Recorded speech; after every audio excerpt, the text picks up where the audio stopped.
예수님께서 십자가에 못 박혀 돌아가시고 난 후 예수님의 제자들이었던 이 남자들은 다 도망가 버렸습니다. 그런 가운데 두려워 떨고 있는 상황 가운데 오늘 말씀에 보니까 또 예수님을 따랐던 여인 3명이 예수님의 무덤을 찾아가는 장면서부터 오늘 이야기가 시작되어집니다. 자, 1절서부터를 보면 3사람이 예수님 무덤으로 나아가는데 막달라 마리아, 야고보의 어머니 마리아, 그리고 살로메라고 하는 이 여인 3명이 예수님이 돌아가시고 난 뒤에 위에서 향품을 잘 준비해 두었다가 주일날 아침에 급하게 장사되어짐으로 인하여서 제대로 장례를 치르지 못했거든요. 그래서 아쉬운 마음에 향품을 들고 이제 무덤으로 나아갑니다. 자, 근데 이제 무덤으로 가면서 생각하는 게 뭐냐? 우리 한국의 무덤은 이제 사람이 죽으면 그 시체를 땅 아래 묻죠. 그리고 나서 흙으로 덮은 다음에 그 위에 봉분을 만듭니다. 근데 유대인의 무덤은 땅 밑에 묻는 게 아니라 돌을 파서 굴을 만들어요.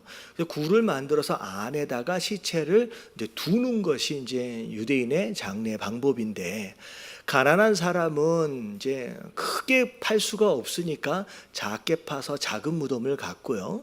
또 부자인 사람은 돈이 많으니까 큰 무덤을 만들어서 심지어 가족 무덤처럼 할아버지, 할머니, 큰아버지, 작은아버지 이렇게 방들까지를 만들어서 그렇게 무덤을 만들어요. 근데 중요한 건 이제 돌을 파서 이제 무덤을 만들다 보니까 이제 문이 필요하잖아요. 근데 아무나 쉽게 들락날락하지 못하도록 하기 위해서 돌을 가지고 굴려놔서 문을 닫아 놓는데, 예수님께서 이제 장사되어지신 그 무덤은 부자의 무덤에 한 번도 쓴 적이 없는 예언대로 그 무덤에 이제 들어가셨거든요. 그러니까 무덤을 가로막고 있는 문이 돌로 된 문인데 너무 큰 거예요. 이 3 여인이 가면서 고민을 하는 거죠. 가기는 가는데 도대체 이 돌문을 누가 굴려줘서 열어줄 수 있겠느냐라고 하는 고민들을 하면서 가고 있죠. 자, 갔는데 4절에 보니까 갔더니 고민한 것과는 전혀 다르게 어떻게 되어 있어요? 이미 문이 열려져 있었다는 거죠. 깜짝 놀랐어요. 그래서 무덤 안으로 딱 들어가 보니까 있어야 할 예수님의 시체는 온데간데 없고, 누가 앉아 있느냐? 흰 옷을 입은 청년 하나가 오른쪽에 앉아 있었대요. 그러면 이 청년이 누구예요? 여러분, 천사예요. 천사가 얘기하기를 너희들이 지금 십자가에 못 박힌 예수님을 지금 찾고 있구나. 근데 예수님은 살아나셨다는 거예요. 부활하셨다는 거예요. 그렇기 때문에 지금 여기 무덤에 계신다, 안 계신다? 안 계신다는 거죠. 그러면서 이 청년이 이 여인들에게, 제자들에게 가서 예수님께서 다시 살아나셨다라고 하는 걸 알려줘라. 그리고 너희에게 이미 말씀하셨던 것처럼 갈릴리에 먼저 가서 기다릴 테니까 거기 가서 만나자라고 전해주라라고 이제 천사가 이 여인 3명한테 그 메시지를 전해줍니다. 자, 오늘 말씀이 바로 이런 내용의 스토리인데요. 예수님이 부활하신 이 사건을 통하여서 하나님께서 우리에게 주시는 메시지가 뭐냐라는 거죠. 여러분, 우리가 이 메시지를 통하여서 우리가 부활을 믿는 자로서 합당한 성도의 삶을 사시게 되길 주님의 이름으로 축원합니다. 자, 그래서 오늘 말씀의 주제는 예수님의 부활이 주는 3가지 메시지예요. 자, 첫 번째 같이 한번 읽어보도록 하겠습니다. 자, 1번 다 같이 시작. 부활의 능력은 모든 닫힌 문을 열어버린다. 자, 부활의 능력은 모든 닫힌 문들을 어떻게 한다요? 열어버린다는 거죠. 여러분, 예수님께서 부활하심으로 인하여서 원래는 닫혀져 있는 무덤 안에 계셨지만 부활하시는 사건으로 인하여 그 닫혔던 문이 어떻게 되어버렸어요? 열어져 버렸다는 거죠. 여러분, 이게 사람이 굴린 게 아니에요. 이 여인들은 고민하면서 갔잖아요. 누가 그 문을 열어줄까? 근데 예수님의 부활하심으로 인한 그 능력이 그 문을 열어버렸다는 거죠. 여러분, 우리가 인생을 살아가다 보면 여러분 닫힌 문을 경험을 합니다. 닫혀 있는 거예요. 그래서 들어갈 수가 없고 지나갈 수가 없고, 여러분 이런 닫힌 문들을 경험하게 되는데, 여러분 이제 부활이 바로 그 닫힌 문들을 여는 능력이 있다라는 거죠. 자, 우리 여기서 무엇을 알아야 되느냐? 우리 인생에서 만나는 수많은 닫힌 문들, 도대체 왜 우리 안에는 왜 이런 닫힌 문들이 존재하느냐? 우리가 원인을 알아야 돼요. 닫힌 문들에 대한 원인. 자, 우리가 창세기를 보면 하나님께서 사람을 만드시고 사람을 특별히 축복하십니다. 그리고 나서 이 사람에게 이 땅을 다스리래요. 정복하래요. 이게 다 네 거래요. 그러면서 에덴 동산 너무 아름다운 곳에 그들을 머물게 하시는 가운데, 동산에 있는 모든 나무의 실과를 다 먹어도 된다. 그건 네 거다라고 말씀하셨어요. 근데 딱 한 가지 나무의 실과는 먹지 말래요. 그게 뭐예요? 여러분, 선악과. 선악을 알게 하는 그 나무의 실과는 먹지 마라. 그거 누구 거다? 나 하나님 것이라는 거예요. 그 대신 모든 것은 다 누려도 된다라고 말씀하셨는데, 사람이 참 이게 욕심이 한이 없는 게, 그 많은 나무의 실과들 어떻게 보면 하루에 하나씩만 따먹어도 1년에 한 번 따먹을까 말까 할 거예요. 근데 그 누릴 수 있는 그 나무의 실과들로 인하여 감사하기보다는 따먹지 말라 하신 그 딱 한 나무에 집중하는 거예요. 왜 저걸 못 따먹게 했을까? 왜 그러셨을까? 의심하게 되고 불평하고 원망하게 되는 거죠. 결국은 그래서 아담과 하와가 그 선악과를 따먹게 돼버립니다. 자, 따먹게 되는 순간, 여러분 따먹으면 어떻게 된다 그랬어요? 너희가 정령 죽으리라 라고 말씀하셨던 것처럼 따먹는 순간 우리가 육신적으로 영적으로 죽게 되었다는 거죠. 그래서 자, 그 죄로 말미암아 자, 뭐가 닫혀버렸느냐? 하나님과 우리 사이의 관계의 문이 닫혀버렸습니다. 여러분, 이게 인류 역사상 첫 번째 닫힌 문의 시작이에요. 하나님과 우리 사이의 관계가 닫혀버렸어요. 근데 중요한 건 뭐냐면 그 문만 닫히는 것으로 끝나지 않았어요. 죄를 짓고 난 아담과 하와가 그 다음에 어떻게 살아가느냐를 한번 보면요, 하나님이 찾아가셔서 아담에게 왜 그 선악과를 따먹었느냐, 내가 따먹지 말라고 했는데, 그랬더니 이 아담이 하는 이야기가 뭐냐면 뭐라고 변명을 해요? 당신이 내게 준 저 여자가 따먹게 해서 그래서 따먹었다는 거예요. 여러분, 남자가 이렇게 하면 돼요, 안 돼요? 그러면 이게 되게 치사한 거죠. 같이 따먹었으면 용감하게 제가 잘못했습니다 이렇게 좀 하지는 못할 망정 누구에게 핑계를 대요? 그러면 여자한테 핑계를 대었을 뿐만 아니라 누구에게도, 이 여자는 누가 줬다? 하나님이 줬다. 이게 얘기면 결국은 내가 선악과를 따먹게 된 이 원인은 누가 제공한 거다? 이 하와뿐만이 아니라 하나님이 제공한 겁니다 라고 변명하기 시작하는 거예요. 그러면 이게 참 아쉬운 게 뭐냐면, 여러분 아담이 하와를 처음 봤을 때 뭐라고 얘기했어요? 내 뼈 중에 뼈요, 내 살 중에 살이다 라고 그렇게 사랑하는 마음으로 대했음에도 불구하고, 자, 지금은 뭐라 그래요? 얘 때문에 내가 죽었습니다. 다시 말하면 죽어야 한다면 내가 아니라 누가 죽어야 된다? 얘가 죽어야 돼. 이게 인류 최초의 부부싸움이에요. 이러면 이게 연속으로 일어나는 거예요. 여러분, 하나님과의 관계의 문이 닫혀버리는 순간, 자, 누구와의 관계의 문이 닫혔어요? 여러분, 사람과의 관계의 문이 닫혀버렸어요. 여러분, 부부싸움이 이렇게 되어지는 거예요. 근데 중요한 거는 사람과의 관계의 문이 닫히는 순간 또 무슨 문이 닫히기 시작했느냐? 자, 아담과 하와가 에덴 동산에서 쫓겨납니다. 그들을 위하여 만든 환경이에요. 자연이에요. 근데 하나님 뭐라고 말씀하시냐? 네가 땀을 흘리지 않으면 먹고 살 수 없을 뿐만 아니라, 자, 이 땅이 너희를 위하여 뭘 낸다는 거예요? 이제는 가시와 엉겅퀴를 낸다는 거예요.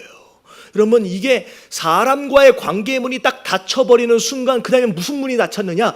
환경과의 관계의 문이 닫혀버렸어요. 그것으로 우리가 지금 이 땅을 살아가면서 수많은 닫힌 문들을 경험하고 있는 원인과 이유가 되는 거예요. 자, 우리가 여기서 알아야 될 게 뭐냐면 수많은 닫힌 문들, 과연 무엇 때문에 이 문제들이 시작되었느냐라고 하는 것에 대한 원인을 찾아야 돼요. 제일 첫 번째 닫혔던 문이 뭐예요? 여러분, 하나님과의 관계의 문이었어요. 여러분, 주변에서 경험하게 되는 수많은 문들을 다 열으려고 애쓰지 마시고 모든 닫힌 문의 원인이 되었던 진짜 첫 번째 닫혀졌던 그 문을 열어야 여러분 다른 문들이 다 열리기 시작하는 거예요. 여러분, 이게 굉장히 중요한 영적 원리예요. 자, 지난주에 제가 어떤 말씀을 드렸느냐?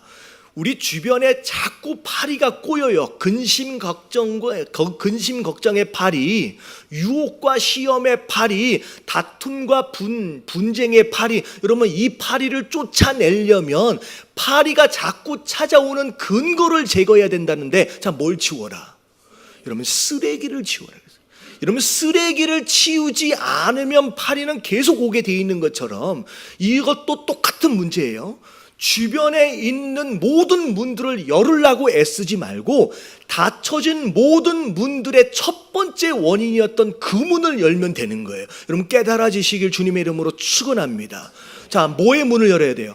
하나님의 관계의 문을 먼저 열면요, 그게 열리면 다음부터 다 열리기 시작하는 거예요. 그래서 제가 만든 말인데 여러분, 이 말 한번 같이 한번 읽어볼게요. 자, 다 같이 시작. 신통하고 이통하면 형통하다. 자, 무슨 뜻인지 아시겠어요? 자, 신통한다라고 하는 것은 누구와 통한다? 그러면 하나님과 통하기 시작하면 그 다음에 뭐가 일어나요?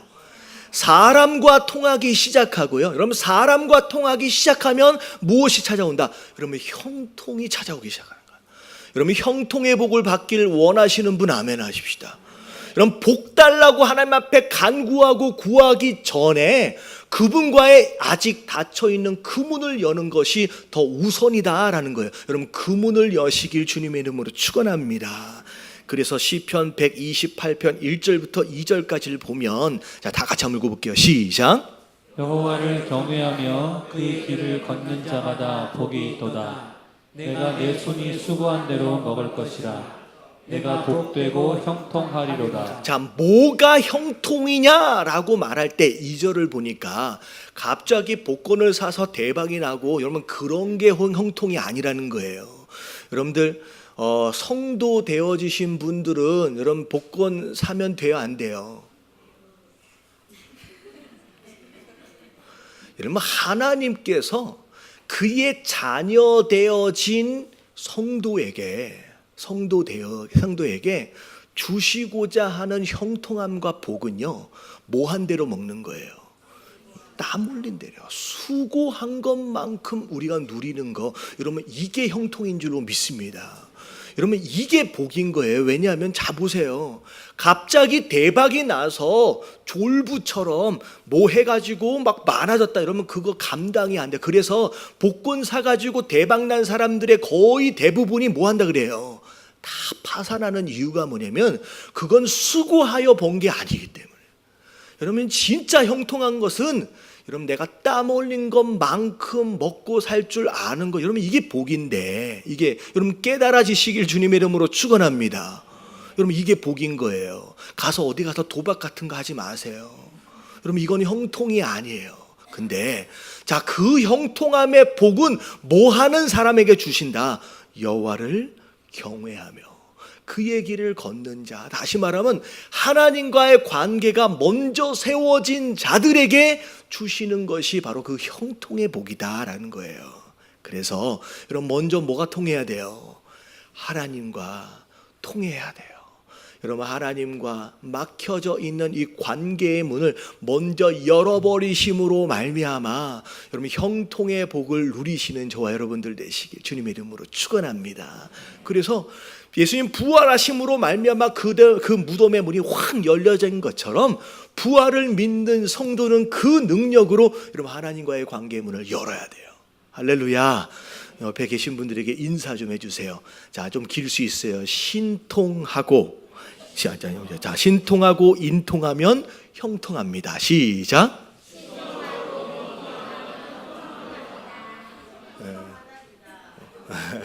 여러분 요거 하나만 기억해도요, 여러분 굉장히 중요한 걸 얻으시는 거예요. 여기 이게 먼저예요. 자, 두 번째 말씀 같이 보겠습니다. 자, 다 같이 시작. 부활의 능력은 죽음의 자리를 떠나게 한다. 자, 오늘 말씀을 보니까 자, 들어갔더니 흰 옷을 입은 청년 하나가 딱 앉아 있는 거죠. 천사예요. 천사가 하는 이야기가 뭐냐면 너희가 십자가에 못 박힌 나사렛 예수를 찾는구나. 그러니까 십자가에 못 박혔다라고 하는 것은 죽었다라는 거거든요. 이 얘기는 지금 너희가 죽은 예수님을 찾고 있구나라고 얘기하는 거예요. 여러분, 죽으신 예수님은 어디 있어야 맞아요? 여러분, 무덤 안에 있어야 맞아요. 여러분, 시체는 무덤 밖에 있으면 무서운 거예요. 그냥 무덤 안으로 들어가야 돼요. 근데 자, 이 천사가 뭐라고 하냐면 그는 살아나셨대요. 다시 말하면 예수님은 지금 시체인 상태가 아닌 거예요. 여러분, 시체가 아니라면 살아있는 사람이라고 한다면 여러분 무덤 안에 있으면 돼요, 안 돼요? 그러면 안 되는 거예요. 다시 말하면 살아있는 예수님은 무덤에 계시지 않는다는 거예요. 무덤을 떠나셨다라고 하는 것이죠. 여러분, 이게 굉장히 중요한 메시지인데, 여러분 부활을 믿는 성도라고 한다면, 그리고 이미 생명이 안에 들어와 있는 자다라고 한다면 시체처럼 무덤 안에 있으면 된다, 안 된다? 안 된다는 거예요. 여러분, 성도는 더 이상 무덤 안에 머물러 있으면 안 돼요. 저 무덤을 떠나야 하는 줄로 믿습니다. 많은 성도들이 예수님을 믿었어요. 그리고 생명을 얻었음에도 불구하고 아직 어디에 머물러 있는 사람들이 있냐면 죽음의 자리, 무덤의 자리에 머물러 있는 사람들이 있다는 거예요. 여러분, 거기에는 좋은 자리가 아니에요. 여러분, 무덤은 냄새나는 자리예요. 여러분, 무서운 곳이에요. 여러분, 한국 무덤은요, 사실 낮에 가도 무서워요, 혼자 가면. 근데 제가 아시는 목사님은 목회를 하시다가 힘들고 어려우면, 미국에 계시는 목사님인데 진짜 힘들고 어려우면 종종 어디를 가시냐면 로즈힐이라는 곳을 가신대요. 이 로즈힐은 자, 뭐가 많은 곳일 것 같아요. 로즈힐, 장미가 많이 심겨져 있는 곳. 근데 로즈힐은 사실 공동묘지예요. 미국의 공동묘지인데, 미국의 공동묘지는 공원처럼 되게 이쁘게 꾸며놨습니다. 근데 이 목사님이 힘들고 어려울 때마다 무덤에 가시는 거예요. 그래서 죽음을 묵상하세요. 근데 그것으로 또 위로를 받고 또 힘을 얻으신대요. 근데 그것으로 위로를 받는다라고 할지라도 그분은 절대 밤에는 안 가세요. 왜냐면 밤에는 무섭대요. 여러분, 무덤은요, 이쁘게 꾸며놨든 안 꾸며놨든 그럼 무서운 곳이에요. 있을 곳이 아니다는 거예요. 근데 많은 성도들이 이제 시체가 아닌데 무덤에서 나오지 않고 무덤에 머물러 있으면서 그 무섭고 그 두려운 곳을 자꾸 이것저것으로 포장하려고 애를 쓴다는 거예요. 여러분, 무덤은요, 장미를 아무리 심어 놓은들 무서운 곳이에요. 여러분, 포장할 곳이 아닌 줄로 믿습니다. 자꾸 무덤에 머물러서 요걸 포장하려고 하지 말고 무덤을 떠나야 된다는 거죠. 자, 우리가 4가지 무덤을 좀 볼게요. 자, 첫 번째 같이 한번 읽어봅니다. 시작. 죄의 자리. 나쁜 습관, 하며. 네, 끝까지 좀 읽어볼게요. 거기까지. 자, 죄의 자리, 이게 무덤의 자리예요. 여러분, 생명을 얻은 자는 여러분 죄의 자리를 떠나야 되는 줄로 믿습니다. 이런 나쁜 습관과 중독과 음란과 이런 탐욕들이 더 이상 내 마음 가운데 머물러 있지 않도록 떠나셔야 돼요. 자, 두 번째. 자, 끝까지 좀 읽어볼게요. 시작. 염려의 자리, 근심, 걱정. 네. 여러분, 내가 예수를 믿었다라고 한다면, 그분을 주님으로 영접했다라고 한다면 내 인생을 누가 책임지신다? 여러분, 더 이상 내가 아니에요. 하나님이 책임을 지시는데 내가 계속 근심하고 걱정할 필요가 없다는 것이요. 근데 그 근심과 걱정의 자리를 떠나지 못하는 성도들이 얼마나 많냐는 거예요. 자, 세 번째, 다 같이 시작. 상처의 자리, 미워하는 마음, 원망, 분노, 복수심. 예, 누가 나를 아프게 했다는 거예요. 힘들게 했다는 거예요. 그래서 그것에 대하여 원망하고 불평하고 분노하고 나중에 어떻게 갚아주겠다라고 하는 복수심에 사로잡혀 있는 여러분, 이런 마음, 이게 또 다른 무덤의 자리입니다. 죽음의 자리예요. 자, 네 번째. 자, 다 같이 시작. 두려움의 자리, 실망감, 실패감, 무기력, 우울함, 두려움. 네, 나는 안 돼. 나는 아무것도 할 수 없어. 나는 쓸모없는 사람이야. 라고 하는 이런 좌절감과 무기력함에 빠져 있는 이런 사람들이, 여러분, 이러면 안 된다는 거예요. 여러분, 생명을 얻은 자로서, 부활을 믿는 자로서 여러분, 이 무덤의 자리를 떠나시게 되길 주님의 이름으로 축원합니다. 여러분, 그게 성도 되어진 자, 부활을 믿는 자들의 모습이다라는 거예요. 옆에 계신 분들에게 인사해 주세요. 무덤을 떠나야 합니다. 네. 더 이상 냄새나고 무서운 그 공간을 여러분 가리고 포장하려고 애쓰지 마시고요. 떠나야 된다는 거죠. 자, 세 번째 마지막 말씀입니다. 자, 다 같이 시작. 부활의 능력은 부활하신 예수님을 증거하게 한다. 자, 부활의 능력 마지막이에요. 이게 굉장히 중요해요. 자, 왜냐하면 자, 보세요. 자, 우리가 무덤의 자리를 떠났다라고 하는 것은 죄의 자리를 떠난 것이고 염려의 자리를 떠난 것이고 상처와 두려움의 자리를 떠난 거예요. 근데 무덤을 떠나는 것 자체가 신앙생활의 궁극적인 목적이 아니에요. 자, 이게 무슨 얘기냐? 그럼 많은 성도들이 신앙생활의 목적이 거룩함이다라고 착각하는 경우들이 있어요. 죄 짓지 않는 것이 신앙생활의 궁극적인 목적이라고 착각하는 경우가 있어요. 여러분, 이건 목적이 아니에요. 자, 생각해 보세요. 축구 경기를 하고 있어요. 축구 경기를 할 때 여러분, 골을 먹지 않으려고 골대만 다 11명이 지키고 있다고 생각해 보세요. 그러면 수비를 너무 잘했어요. 너무 잘한들 결과는, 잘해봐야 결과는 뭐예요? 본전이에요. 근데 여러분, 아차 하는 순간 골이 딱 들어가 버리면 그러면 그 게임은 어떻게 되는 거예요? 여러분, 지는 거예요. 여러분, 잘해야 본전이고 아차 하는 순간에 지는 게임은요, 하나만 하거든요. 성도 되어진 자들이 죄 짓지 않으려고 골대 앞에서 다 골키퍼처럼 지키고 있는 상황들이 되어지면요, 여러분, 아무리 잘해봐도 지는 게임이라는 거예요. 여러분, 죄 짓지 않고 살 수 있어요, 없어요? 없어요. 죄 짓지 않을 수가 없다는 거죠. 여러분, 그게 신앙생활의 목적이 되어서는 안 된다는 거예요.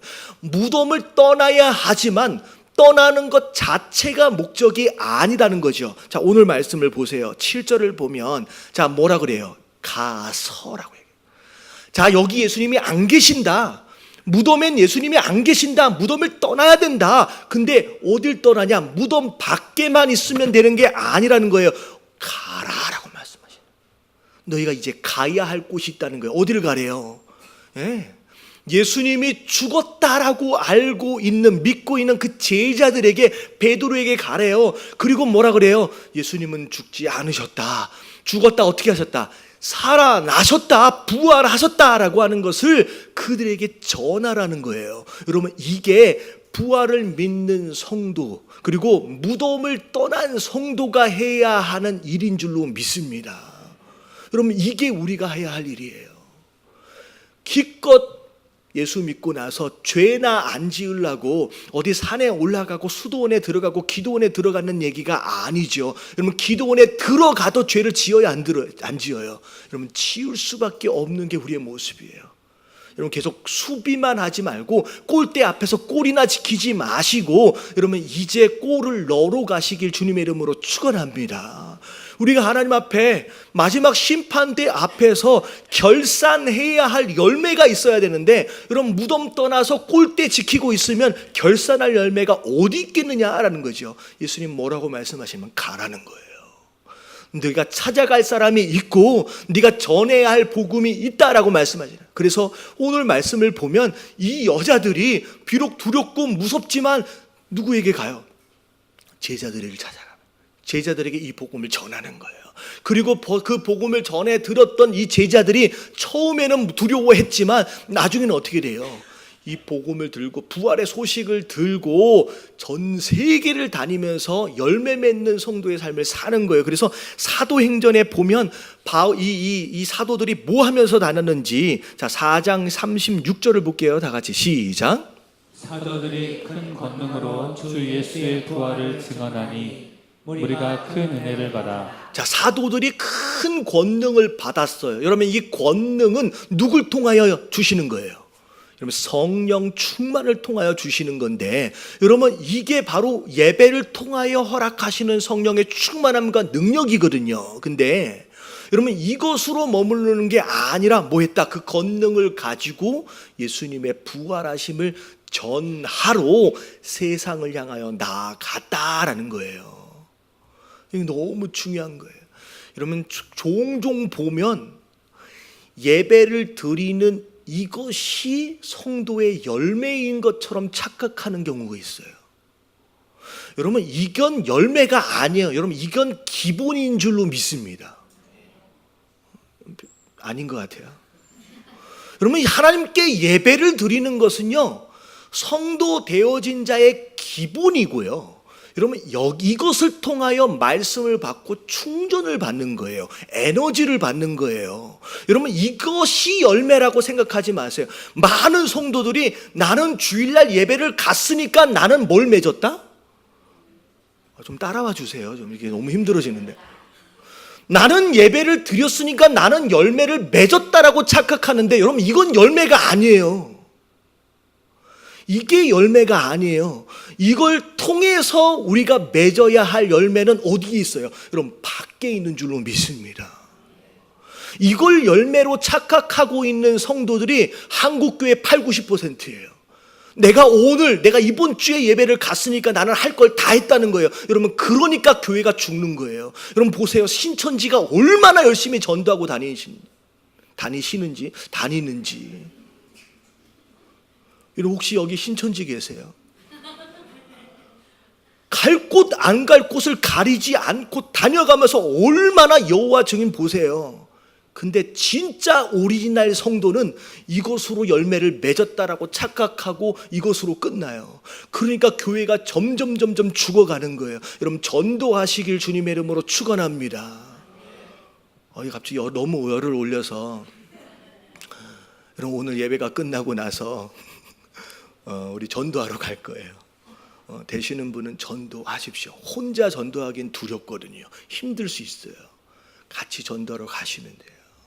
그래서 전도하는 거 그게 예수 그리스도의 부활을 믿는 자의 진짜 열매다라고 하는 거 여러분 깨달아지시길 주님의 이름으로 축원합니다.